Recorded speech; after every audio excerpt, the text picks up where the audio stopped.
On va maintenant passer au troisième dossier. Donc, vous recevez aux urgences Monsieur P, qui est un patient de 63 ans, qui a été victime d'un traumatisme du genou droit lors d'un match de football. Il a percuté de plein fouet un défenseur alors qu'il était sur le point de marquer le but du siècle. Et son fils a appelé les pompiers qui l'ont conduit jusqu'à vous. Première question, détaillez votre examen clinique. Deuxième question, vous obtenez les clichés suivants, interprétez-les. Troisième question, sur un faisceau d'arguments clinico-radiologiques, vous suspectez une entorse grave du genou droit. Détaillez alors votre prise en charge thérapeutique à court terme. Quatrième question, vous revoyez Monsieur P en consultation de contrôle 10 jours plus tard. Il avoue ne pas avoir complètement respecté vos prescriptions, mais il vous promet qu'il n'a pas quitté son attel. Par ailleurs, il a déjà nettement moins mal au genou. Donc détaillez votre examen clinique à cette consultation de contrôle. Cinquième question, Monsieur P vous avoue ressentir quelques douleurs dans la jambe, mais bon, ça l'inquiète pas. Et puisque vous insistez, il avoue qu'il a eu quelques petits crachats noirâtres, mais il tient pour responsable son paquet de cigarettes quotidien. Quel diagnostic suspectez-vous en le justifiant? Sixième question, quels examens complémentaires demandez-vous pour étayer votre suspicion clinique? Justifier et argumenter votre démarche. Septième question, votre diagnostic est confirmé, il s'agit d'une forme non compliquée. Décrivez votre attitude thérapeutique. Voilà, on va passer à la correction. Donc c'est un dossier qui est clairement orienté en deux parties, avec une partie traumatologique et une partie non traumatologique. Donc d'abord, c'était détailler votre examen clinique. Évidemment, n'oubliez pas, quand on vous pose une question d'examen clinique, que ça commence toujours par l'interrogatoire. C'est riche en points et riche en informations. Donc il ne faut absolument pas l'oublier.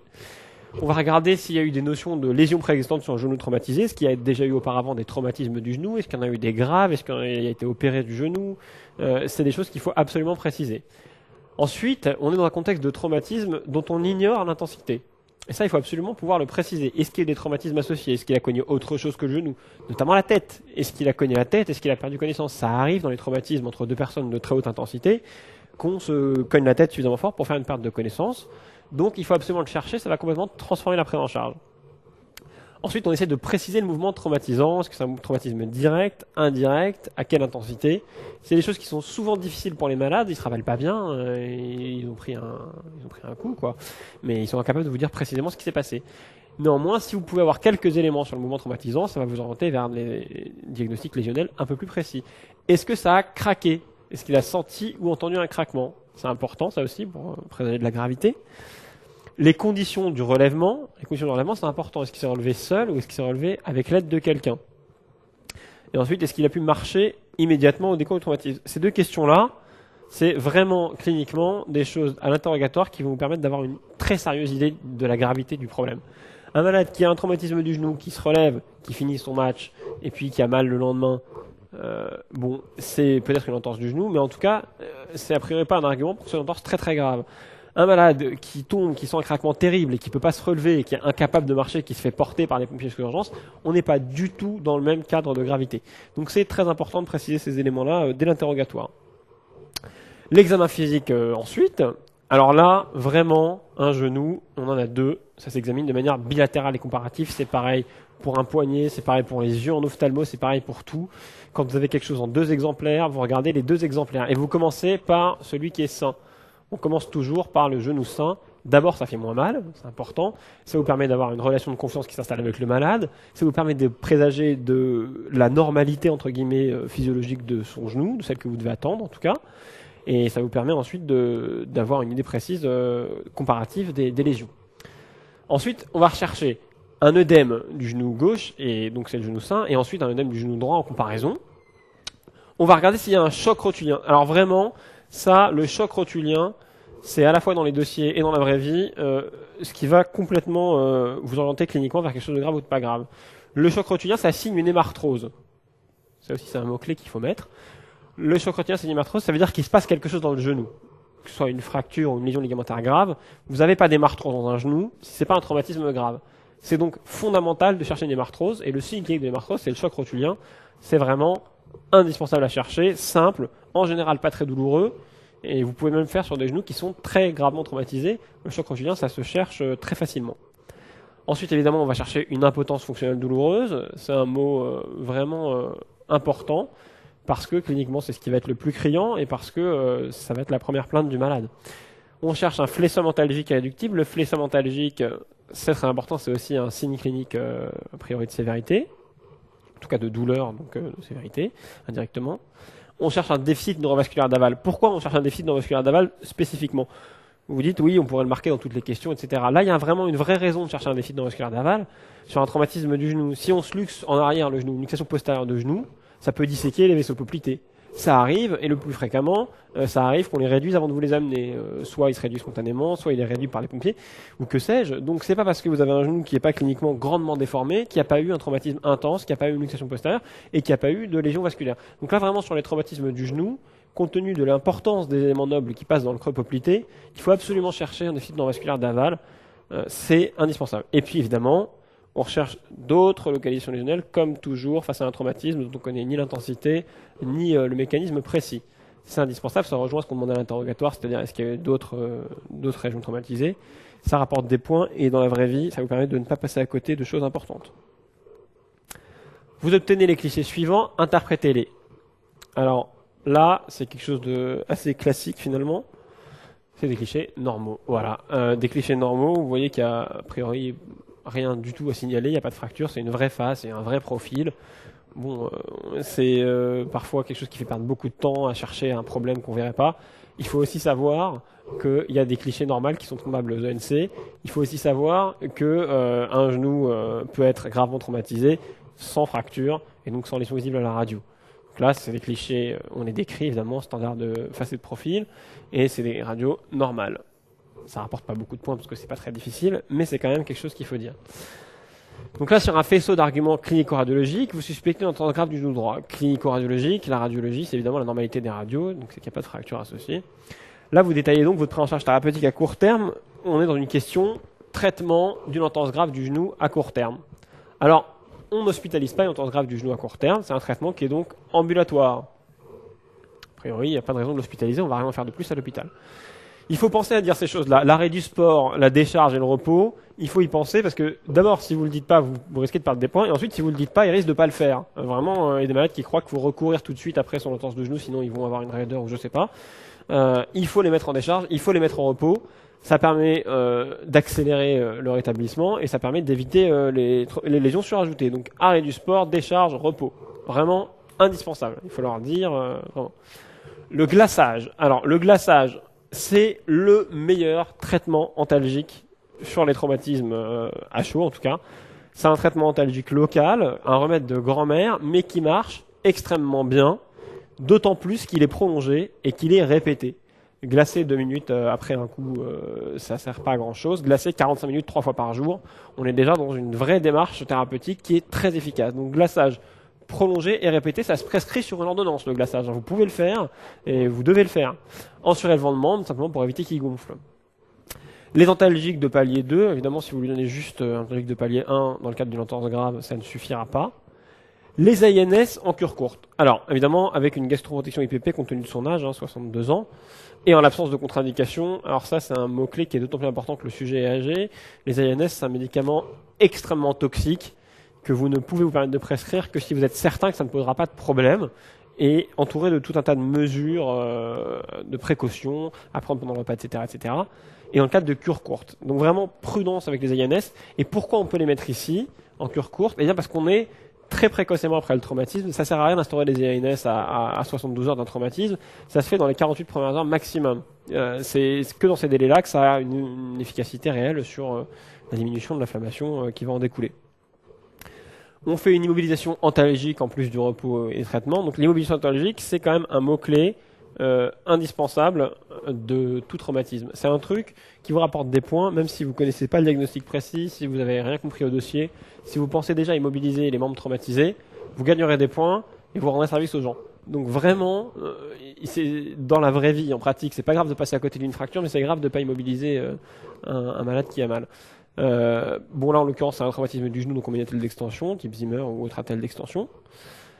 Anticoagulation préventive par HBPM sous-cute. Alors là, ça se passe de commentaires, évidemment, c'est en l'absence d'insuffisance rénale. C'est un malade qui est traumatisé, qui a un traumatisme grave du genou, qui pourra très probablement pas appuyer sur sa jambe, voire même qui pourra pas du tout appuyer sur sa jambe, ou en tout cas pas du tout de manière complète, qui va être immobilisé. c'est un malade qui a toutes les raisons de vous faire des complications thromboemboliques. En plus, vous voyez dans la suite du dossier la tournure que ça prend. Donc vraiment, vous ne pouvez pas faire ce dossier, avoir lu toutes les questions sans penser à lui mettre des anticoagulants préventifs. Sinon, enfin vraiment, vous êtes passé à côté du dossier. Ça rapporte que 2 points, mais c'est vraiment le gage d'une compréhension du dossier minimal. La marche est autorisée, ça sert à rien de l'orienter de marcher pendant 15 jours. Il faut qu'il se mette au repos, il faut qu'il se mette en décharge, mais il peut marcher entre 2 béquilles sans appuyer sur le membre et sans l'utiliser. Et puis évidemment l'arrêt de travail. Alors l'arrêt de travail, hein, ça il faut y penser. Travail avec l'entorse grave de genou. Si on n'est pas très motivé, si on ne fait pas un métier de bureau, c'est en général pas facile. Donc, bon, vous pouvez les arrêter jusqu'à la consultation de contrôle. Et on n'oublie pas la surveillance. Là, c'était trop beau, c'était trop facile. La question d'après vous disait déjà que vous alliez le revoir dans 10 jours. Donc, c'est un point offert. Consultation de contrôle. Numération plaquettaire bi-hebdomadaire puisqu'il est sous HBPM. Les radios de contrôle, ça sert à rien. On ne refait pas de radio de contrôle quand un malade a des radios initialement normales. Il ne va pas se faire une fracture dans les 10 jours qui le séparent de la consultation initiale et de la consultation de contrôle. Si c'est normal, c'est normal. On n'irradie pas les gens pour rien, on ne dépense pas des sous pour rien. Il n'y a pas d'intérêt à faire une radio si la première est normale. Ce sera vraiment un examen clinique de contrôle. Et donc, vous vous retrouvez en consultation de contrôle 10 jours plus tard avec le patient qui a rien fait de ce que vous lui avez dit, sauf évidemment porter la telle. Il dit qu'il n'a pas complètement respecté la prescription. Il a gardé la telle parce qu'il a bien vu que ça lui faisait moins mal, et d'ailleurs, il a nettement moins mal. Vous détaillez maintenant l'examen clinique d'une consultation de contrôle à 10 jours d'un traumatisme. Et alors là, évidemment, il vous dit qu'il n'a pas pris ses médicaments. Je veux dire, c'est une situation de vécu, de vraie vie. Le malade, il prend pas ses médicaments, c'est un malade qui n'a pas pris son traitement. Ok, mais au moins, est-ce que vous avez fait vos piqûres d'HBPM? C'est très important, parce que c'est ça qui peut entraîner une complication qui tue. C'est pas, j'ai pas pris mon Doliprane, c'est pas pour ça qu'on meurt. On meurt quand on n'a pas pris son anticoagulation, si on fait une complication thromboembolique. Donc ça, c'est vraiment la première question. Ah, docteur, j'ai pas pris mes médicaments. Ok, mais est-ce que vous avez fait au moins les piqûres? Voilà, c'est hyper important. Ensuite, interrogez-vous de savoir pourquoi il n'a pas pris vos médicaments. Pourquoi il n'a pas pris vos médicaments? S'il vous dit oui, j'ai pris au début et j'ai eu des boutons partout, etc., bah, vous allez diagnostiquer une allergie médicamenteuse. S'il vous dit oui, j'ai eu très mal à l'estomac, etc., vous allez vous demander s'il n'a pas un petit ulcère sous-jacent. Donc il faut savoir pourquoi il n'a pas pris ses médicaments. Les raisons de la non-observance, c'est indispensable à chercher. Ça rapporte des points et ça rapporte des informations. C'est utile. Et évidemment, dans ce contexte-là, très haut risque thromboembolique, et dans ce contexte-là, dans le dossier qui est clairement orienté sur une maladie thromboembolique, vous allez regarder s'il a des signes de phlébite, donc les crampes dans le mollet, etc. Et s'il a des signes d'EP, dyspnée de l'heure thoracique, parce que l'EP, c'est la complication directe de la phlébite, et donc il ne faut pas s'arrêter à une recherche de phlébite, il faut aller plus loin. Donc vraiment, cette partie d'interrogatoire, c'est indispensable, et vraiment, c'est une situation réaliste, quoi. Ensuite, vous allez l'examiner.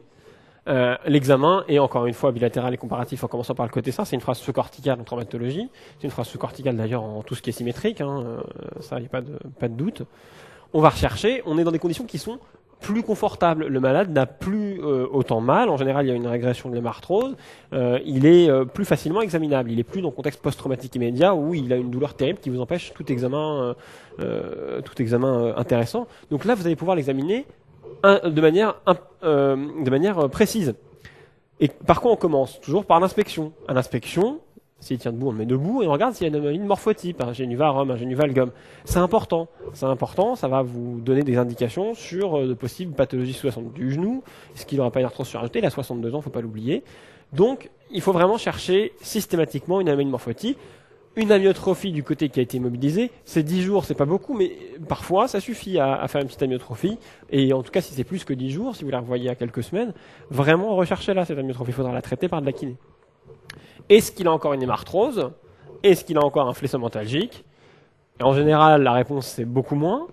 Et donc, on peut évaluer les mobilités de manière active et passive, de manière beaucoup plus facile qu'à chaud. On n'est plus dans un contexte d'urgence douloureuse, on est dans un contexte d'examen à froid, ou en tout cas à semi-froid. Et donc, on peut en général l'examiner plus facilement. Et ensuite, on va faire l'examen systématique, rigoureux, d'un genou traumatisé à la recherche de lésions. Donc de lésions qui sont non osseuses, puisqu'on a vu par les radios initiales qu'il n'y a pas de fracture. Donc ça va être essentiellement des lésions ligamentaires et méniscales. On va rechercher des lésions du ligament croisant antérieur. Alors ça, évidemment, on connaît tous, vous connaissez les signes. Donc c'est le tiroir antérieur qui a une spécificité qui est très modérée, puisqu'on ne peut jamais savoir si on est en train de réduire un tiroir postérieur ou si on est en train de créer un tiroir antérieur. En revanche, le signe de Lachman, pathognomonique, donc on se met à 10 degrés de flexion du genou et on teste, on recherche un tiroir antéro-postérieur. Le jerk test, donc c'est le signe de l'association ligamentaire avec une lésion ligamentaire interne et une lésion du croisé antérieur. C'est un ressaut en rotation, flexion, adduction. Voilà, donc c'est des mots-clés qui peuvent rapporter des points sur les recherches de lésions du LCA. On recherche une lésion du LCP. C'est pauvre, hein, l'examen clinique de la recherche de lésion du LCP.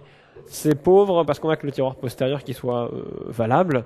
En revanche, les lésions du LCP, en général, à chaud, c'est parfois associé à des luxations du genou, des luxations postérieures du genou.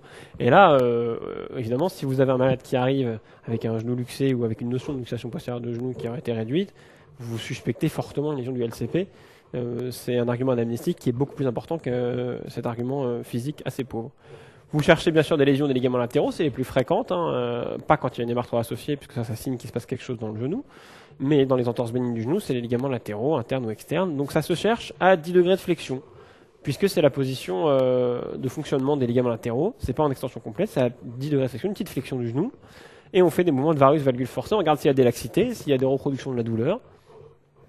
Ensuite, on cherche des lésions méniscales, donc par le grinding test, maladie de cubitus ventral avec la jambe pliée, et douleur à la compression, en rotation, et le cri méniscal de Houdard.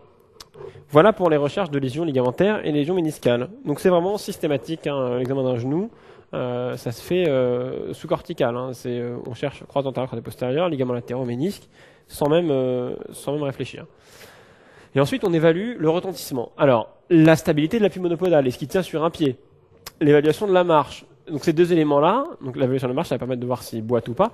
Ces deux éléments-là, donc l'appui monopodal et la marche, ça va permettre d'envisager un sevrage en HBPM. Il arrive qu'au bout du 10e jour, le malade ne puisse toujours pas appuyer et ne puisse toujours pas marcher.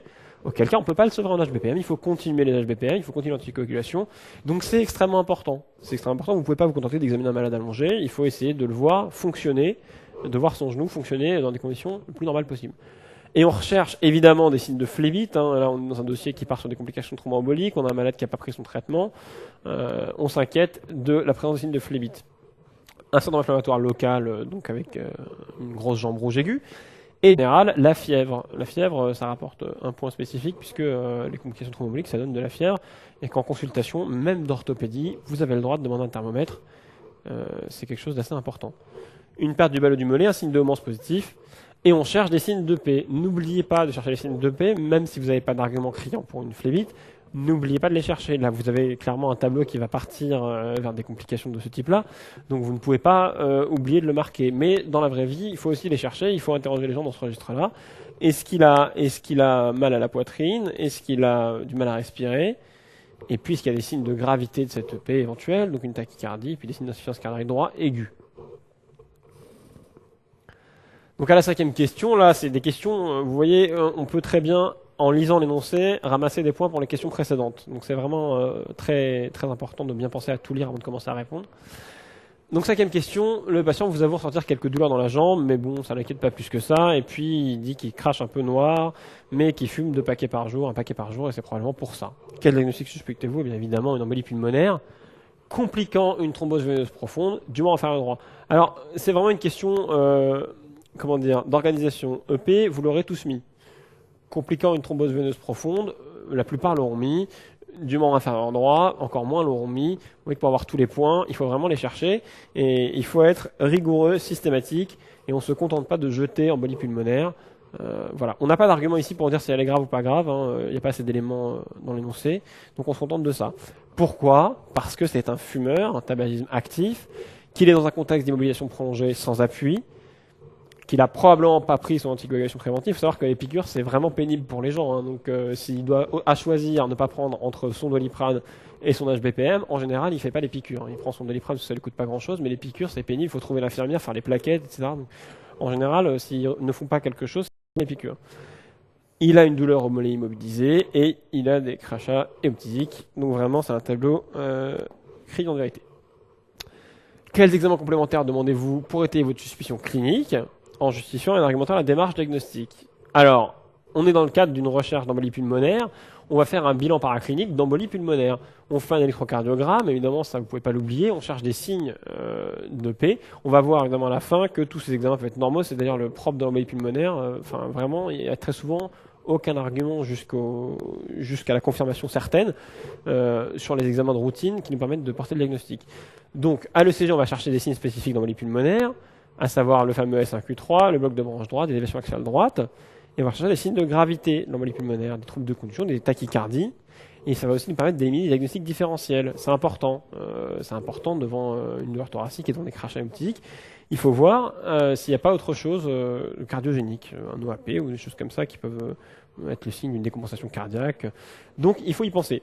La radio de thorax, de face, les signes d'embolie pulmonaire de thorax de face, bon, évidemment peut être normal également. C'est la surélévation de la coupole, l'infarctus pulmonaire, donc qui est triangulaire à base périphérique, la pleurésie, un petit épanchement pleural, une atélectasie, et puis la radio de thorax aussi permet d'éliminer un diagnostic différentiel. Vous voyez, ça ne vous rapportera probablement pas des points de le dire à chaque fois, mais bon, mettez-le systématiquement. C'est quand même un réflexe à prendre. Les gaz du sang avec le fameux effet Schoen gazométrique, donc c'est hypoxémie et hypocapnie avec une somme de plus PaCO2 inférieure à 120. Donc ça, c'est les arguments gazométriques de l'EP. Voilà pour les examens de routine. Et ensuite, alors ça c'est très important, dans ce contexte-là, où on suspecte vraiment fortement une phlébite compliquée d'embolie pulmonaire, on commence par l'échographie Doppler des membres inférieurs. On commence avant l'angioscanner pour confirmer la thrombose veineuse profonde et en évaluer la localisation et l'étendue. Si jamais l'échographie est normale, dans ce contexte de forte suspicion clinique d'embolie pulmonaire, si l'échographie est normale, ça suffit à porter le diagnostic d'EP. Voilà, c'est pas la peine d'aller plus loin dans la démarche. On sait qu'il a des signes cliniques d'EP, douleur thoracique dyspnée ou en tout cas crachat optique. On sait qu'il a une phlébite confirmée par un Doppler. On peut s'arrêter là. Il faut vraiment dire que ça peut suffire au diagnostic. Évidemment, vous devez parler de l'angioscanner pulmonaire parce qu'on n'a pas d'indication sur la positivité ou pas du Doppler dans le dossier. Donc l'angioscanner pulmonaire, il est fait toujours après vérification de la fonction rénale. C'est quelque chose qui amuse beaucoup les radiologues. Ils ont souvent des gens qui leur envoient des malades. Fais-moi un angioscanner, il a eu probablement une EP. Et c'est un très bon moyen pour eux de gagner 2 heures. Ah oui, t'as fait une fonction rénale? Ah non, j'ai oublié. Ok, bah tu me rappelles quand tu l'as. Bon bah voilà, c'est très bien. Donc gagnez du temps, faites vos bilans biologiques et vérifiez la fonction rénale pour voir si on peut injecter ou pas le scanner. Évidemment, il faut calculer la clairance. C'est très important, hein. Vraiment, même en pratique clinique, il faut le faire. Ça permet, l'angioscanner pulmonaire, d'affirmer le diagnostic si c'est positif, mais malheureusement, c'est un examen qui est limité à l'intersegmentaire. Ça peut pas permettre de voir les petites embolies pulmonaires distales. Évidemment, particulièrement dans le cadre de l'embolie pulmonaire où c'est souvent le cas, tous ces examens peuvent être négatifs. Tous peuvent être négatifs, même l'angioscanner, comme on l'a dit, sans éliminer l'EP avec certitude. Là, on partira vers d'autres examens complémentaires, mais vraiment, tous ces examens peuvent être négatifs. Et ça ne doit pas retarder le traitement, parce que vraiment, on a un tableau clinique qui est archi criant de vérité. En pratique, si vous avez en consultation comme ça une patiente qui vient avec un tableau d'EP, vous pouvez commencer par lui injecter des anticoagulants efficaces directement en consultation. Alors, pour avoir le droit de mettre des SGBPM en thérapeutique de l'embolie pulmonaire, il faut que ce soit une forme non grave, donc il y a un certain nombre de critères, mais si la forme s'y prête, vraiment, ça se fait tout de suite. On ne retarde pas le traitement de l'EP pour faire une pléthore d'examens. On n'attend pas l'échographie, le surlendemain, etc. On traite tout de suite. Les dédimères, dans ce contexte-là, aucun intérêt, parce que c'est un patient qui a plus de 60 ans. D'ailleurs, le laboratoire ne vous les fera même pas. Question 7, le diagnostic est confirmé. Il s'agit d'une forme non compliquée. Détaillez donc votre traitement. Donc là, on est dans le traitement d'une EP non compliquée. Là, c'est une urgence thérapeutique, évidemment, une urgence vitale même. Arrêt immédiat, total et définitif du tabac. C'est quelque chose que vraiment, vous êtes obligé de mettre dans un dossier chez un fumeur. C'est-à-dire que même si jamais il n'y a aucune question en rapport avec le fait qu'il fume, même si jamais il y a juste une question de traitement, d'une entorse de cheville ou je ne sais quoi, toujours, si on vous dit que le malade fume, vous mettez sur votre bourdon, vous mettez à côté ou dans un coin de votre tête, arrêt du tabac. C'est obligé, c'est un point qui sera toujours bon à prendre. Arrêt immédiat, total et définitif du tabac. Surtout dans ce contexte thromboembolique, là c'est vraiment un pas misérable. On hospitalise, l'embolie pulmonaire ça s'hospitalise quand même, un milieu spécialisé, on fait un conditionnement satisfaisant, c'est-à-dire repos au lit strict, la voie veineuse périphérique, on lui met de l'oxygène, c'est important de ne pas oublier l'oxygène dans les EP, c'est pas juste un détail, c'est important. Les antalgiques parce que ça fait mal. Et le traitement anticoagulant à dose curative. C'est une forme non grave, on peut utiliser une HBPM en l'absence de contre-indication. Par exemple ici c'est l'Inoep qui a la MM dans ce traitement-là, donc c'est la tinzaparine, en action sous-cutanée. On mesure l'activité anti-10 A pour voir si on est efficace et on fait un relais AVK précoce. Le relais AVK précoce, ça veut dire qu'on commence tout de suite les AVK. Comme ça, on peut arrêter le plus tôt possible les HBPM. On les arrête après un INR en zone efficace 2 jours de suite. Donc on fait en fait un INR quotidien après introduction des AVK, à partir du 2e jour. Et ensuite, dès qu'on a un INR en zone efficace 2 jours de suite, on peut arrêter les HBPM. On est en traitement efficace simplement par les AVK. Pourquoi on préfère les AVK que les HBPM? Parce que les AVK, c'est des comprimés. Et les comprimés, c'est moins compliqué que les piqûres. Ça fait moins mal. Et vu que le patient il n'aime pas trop les piqûres manifestement, vraiment, c'est important. Traitement anticoagulant, c'est 6 mois minimum. Et ensuite, il y a le traitement de la phlébite, enfin en tout cas le traitement de la maladie veineuse sous-jacente. On surélève les jambes, on met des bas de contention à vie. Les bas de contention élastique, c'est à vie, hein, vraiment, c'est quelque chose qu'il ne faut pas oublier dans ce traitement-là. Et on surveille. Alors juste pour vous dire, vous voyez, il ne faut pas oublier, quand vous répondez à une question de traitement, d'être hyper synthétique, hyper hiérarchique et hyper organisé. Là, la question, elle est... vous voyez, la réponse, la partie réponse, elle est organisée d'abord sur le conditionnement, ensuite sur le traitement de l'EP, ensuite sur le traitement de la phlébite et la surveillance. On est organisé, on n'oublie rien. C'est comme ça que ça fonctionne. On surveille l'efficacité du traitement. C'est important. ECG, radiothorax, gaz du sang, évidemment. On fait systématiquement une scintigraphie de contrôle. C'est dans la recommandation. Dans une embolie pulmonaire, au 10e jour et au 3e mois, vous devez systématiquement faire une scintigraphie de contrôle pour évaluer l'évolution. Et on surveille évidemment la tolérance du traitement, parce que c'est un traitement qui a des complications iatrogènes sévères et fréquentes. D'abord les plaquettes dans le cadre du traitement HBPM, et ensuite la surveillance de l'INR, donc le traitement par AVK. Donc on le fait 3 fois par semaine pendant une semaine, ensuite 2 fois par semaine pendant 2 semaines, 1 fois par semaine pendant 3 semaines, et puis tous les mois. Et on recherche évidemment des complications hémorragiques, puisqu'il est sous antivitamine K, c'est important. Donc ce qu'il faut retenir dans ce dossier, qui est un dossier quand même transversal qui passe de l'orthopédie à la cardio-pneumo, c'est d'abord, dans le cadre du genou, et dans le cadre de toute traumatologie, on ne fait pas d'examen dynamique avant d'avoir une radio. Ne commencez pas à mobiliser un genou qui vous paraît gravement traumatisé si vous n'avez pas la certitude radiologique qu'il n'y a pas de fracture. Vous allez déplacer des fractures, vous allez faire mal au malade. Donc vraiment, il n'y a aucun intérêt à faire un examen dynamique avant des clichés radiologiques. Et c'est à la fois criminel et je crois que vraiment c'est quelque chose qui est inutile de faire subir au malade. Donc pas d'examen dynamique avant la radio. Le choc rotulien est le signe d'une hémarthrose. Ça, vraiment, hein, c'est un élément clinique que vous devez en permanence avoir en tête. Quand vous serez atteint d'orthopédie et qu'on vous parlera d'un traumatisme du genou aux urgences, la première question que vous poserez à l'urgentiste, c'est est-ce qu'il a un choc rotulien. Voilà, c'est vraiment quelque chose qui vous donne une idée de la gravité immédiatement. Choc rotulien égale hémarthrose, hémarthrose égale fracture ou entorse grave. Il n'y a pas d'autre possibilité. C'est-à-dire que s'il y a une hémarthrose, il y a une fracture ou une entorse grave. S'il y a une fracture ou une entorse grave, il y a une hémarthrose. Et donc un choc rotulien. C'est vraiment sous-cortical, ça fonctionne comme ça. Ensuite, il faut penser toujours, quand vous immobilisez, à anticoaguler. Immobilisation égale anticoagulation. Voilà, ça rime, c'est important de ne pas l'oublier. Les dédimères. Alors, les dédimères, c'est un examen extrêmement embêtant, parce que il est souvent prescripteur à travers. Vous ne devez retenir les dédimères que pour une chose. C'est leur valeur prédictive négative. Les dédimères, ça permet juste d'affirmer qu'il n'y a pas de problème thromboembolique s'ils sont négatifs. Tout le reste, ça ne marche pas et ça ne sert à rien. Les dédimères n'ont un intérêt que dans la valeur prédictive négative. Et donc on les fait que quand on a une suspicion qui est faible ou que, en tout cas, on a un patient qui s'y prête. Par exemple, un jeune de 20 ans ou en tout cas quelqu'un de moins de 60 ans qui aurait des douleurs thoraciques qu'on n'étiquette pas bien. Vraiment, il faut savoir que c'est un mauvais examen en termes de spécificité. La scintigraphie pulmonaire, ça a une valeur prédictive négative qui est supérieure à la valeur prédictive positive. C'est-à-dire que en cas de scintigraphie normale, on peut affirmer qu'il n'y a pas d'embolie pulmonaire de manière plus aisée qu'on peut affirmer qu'il y a une embolie pulmonaire quand la scintille n'est pas normale. Donc elle a indiqué s'il y a une forte suspicion clinique d'embolie pulmonaire. L'angiographie, alors l'angiographie pulmonaire, c'est le gold standard, c'est très sensible, très spécifique, très bonne valeur prédictive négative et positive. Mais c'est un examen qui est extrêmement invasif, donc c'est vraiment en ultime dernière cours.